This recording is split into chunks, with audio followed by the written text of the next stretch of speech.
ህዝብ ጥያቄዎች ተገቢው ምላሽ ለመስጠት ህገወጥ ተግባራትን በጋራ መታገል እንደሚገባ በብልጽግና ፓርቲ የአማራ ክልል ቅርንጫፍ ጽህፈት ቤት ኃላፊ አቶ ይርጋ ሲሳይ ገለጹ።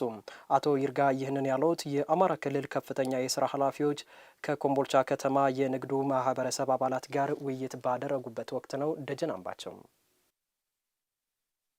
የአማራ ክልል ከፍተኛ የስራ ኃላፊዎች በወቅታዊ የሰላምና ልማት ስራዎች ከንግዱ ማህበረሰብ ጋር በኮምቦልቻ ከተማ ውይይት አካሂደዋል። በመንግስትና በማህበረሰቡ ቅንጅት በከተማዋ አንጻራዊ ሰላም ቢሰፍንም በክልሉ የተለያዩ አካባቢዎች ያለው የሰላም እጦት ህዝብን እያጎሳቆለ ነው ይላሉ የውይይቱ ተሳታፊዎች። ለነጻነት የሚታገል ሰው ህዝብን አያግትም፣ ህፃናትን አይይዝም፣ ገንዘብ አይዘርፍም፣ ሾፌሮችን አይገልም፣ የሃይማኖት መሪዎችን አይገልም። እንደዚህ አይነት ትግል ውድቅ የወደቀ ትግል ነው፣ የምናወግዘው ትግል ነው። ብዙ ወጣቶች እያለቁ እናቶች ህፃናቶች እያለቁ ብዙ የሚያለቅስ አለ። የኛን አለማልቀስ አይደለም። የሌላው ጎረቤት ሲነካ ጦርነት አስከፊ መሆኑን ማንም ሰው ማወቅ አለበት። በሰላም እጦቱ ምክንያት ከቦታ ቦታ ተንቀሳቅሶ ሸቀጦችን ማዘዋወር ባለመቻሉ ህዝቡ ለኑሮ ውድነት መጋለጡንም አውስተዋል። በሌላ በኩል የመልካም አስተዳደርና የአገልግሎት አሰጣጥ ችግሮች ማህበረሰቡን እያማረሩ መሆኑንም ጠቅሰዋል። አማራ ክልል ይህ ብቻ አይደለም፣ መንገዶቹ በጠቅላላ ተዘግተዋል። ገበሬው ያመረተው ምርት ወደ ከተማ አውጥቶ መሸጥ አልቻለም። ነጋዴው ተንቀሳቅሶ ለህዝብ የሚሆን ሸቀጣ ሸቀጥ ማቅረብ አልተቻለም። ክትትል አድርጉ፣ ከላይ እስከታች ያለውን አረም ንቀሉልን፣ ሙስና ህዝባችንን አማሮታል። አሜ በከዘራ ሂጄ ጠብቅ እባክህ መስከረም 10 አለኝ። ሄድኩኝ። አሁንም ተመልሼ ሄድኩ። አሁን ደግሞ ጥቅምት አልቋል፣ ህዳር ጠብቅ ተባለ። አሁን ህዳር አለቀ።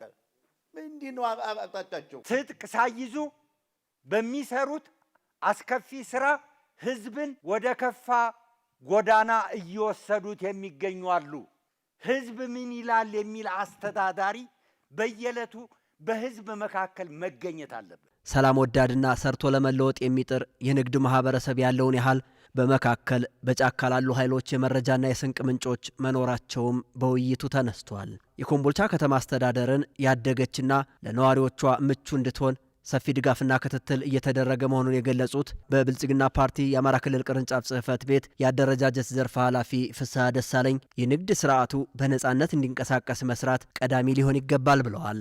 የንግድ እንቅስቃሴው በሁሉም አካባቢ ነጻ መሆን አለበት፣ መንቀሳቀስ አለበት። ካልተንቀሳቀሰ ኢኮኖሚ ሊያድግ አይችልም። ይህ እንዳይሆን እንቅፋት የሆነ በዙሪያችሁ ያጠራችሁ ብዙ ነገር አለ። የሰላም እጦት ችግር አለ።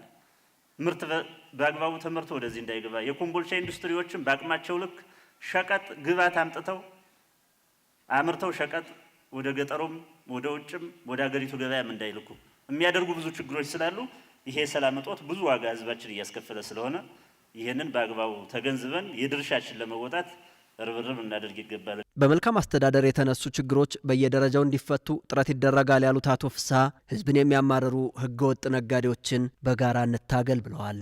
በሌላ መንገድ እዚህው ውስጥ ነው ህዝብ የሚያማርር ህገወጥ ነጋዴ አለ። በሰላማዊ ውድድር በሰላማዊ ንግድ ራሱን መለወጥ አካባቢውን መለወጥ ሲገባው ህጋዊ ነጋዴዎች እንዲቀጭጩ እሱ በህገወጥ መንገድ ያላግባብ መክበር የሚፈልግ ነጋዴ አለ ከውስጣችሁ። እሱን ረሙ ታገል አስተካክሉ። ሁሉም በአብሮነት በሚኖርባት ኮምቦልቻ ከተማ ውስጥ ህዝብን የሚያማርሩ አሰራሮችን በጋራ መታገል ይገባል ያሉት በብልጽግና ፓርቲ የአማራ ክልል ቅርንጫፍ ጽህፈት ቤት ኃላፊ አቶ ይርጋ ሲሳይ በተለይ ህገወጥነት ላይ በትኩረት መስራት ይጠበቃል ብለዋል። ሰላም በሰፈነባቸው ከተሞች ጭምር ህገወጥነት አለ። የጦር መሳሪያ ዝውውር አለ። ህገወጥ የሸቀጥ ዝውውር አለ። የሰዎች ዝውውር አለ።